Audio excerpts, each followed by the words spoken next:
ഈ ബാക്കിയുള്ള നീതിന്യായ വ്യവസ്ഥയിൽ പ്രിസംഷൻ എപ്പോഴും കുറ്റക്കാരന് അല്ലെങ്കിൽ കുറ്റാരോപിതന് അനുകൂലമാണെങ്കിൽ, ഇവിടെ ഒരു സ്ത്രീ പറയുകയാണ് എന്നോട് ഇയാൾ ചെയ്തത് ഒരു സെക്ഷൽ ആക്ട് ആണ്. പ്രിസംഷൻ ഈസ് ദാറ്റ് അതൊരു സെക്ഷൽ ആക്ട് ആണ്.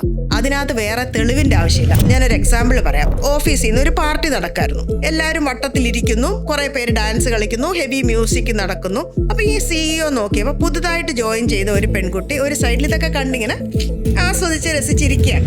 ഈ പുള്ളിക്കാരൻ ഡാൻസ് ചെയ്ത് പോയി ആ പെൺകുട്ടിയുടെ കൈ പിടിച്ചിട്ട് ഈ ഫ്ലോറിൽ കൊണ്ടുവന്ന് എല്ലാവരുടെയും കൂടെ വിട്ടു.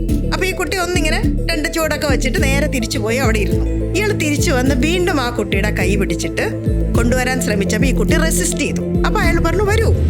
ആ കുട്ടി പിറ്റേ ദിവസം ICC കമ്മിറ്റിയിൽ പരാതി കൊടുത്തു, എന്നെ ലൈംഗികമായിട്ട് ഉപയോഗിക്കാൻ ശ്രമിച്ചു എന്ന് പറഞ്ഞു. പക്ഷെ ആക്ച്വലി പുതുതായിട്ട് ജോലിക്ക് വന്ന ഒരു കുട്ടി, ആ കുട്ടി ഇവരുടെ കൂടെ മിങ്കിൾ ചെയ്യട്ടെ, ഒറ്റയ്ക്ക് മാറിയിരിക്കണ്ട എന്നുള്ളത് മാത്രമായിരുന്നു ആ മനുഷ്യന്റെ ഉദ്ദേശം.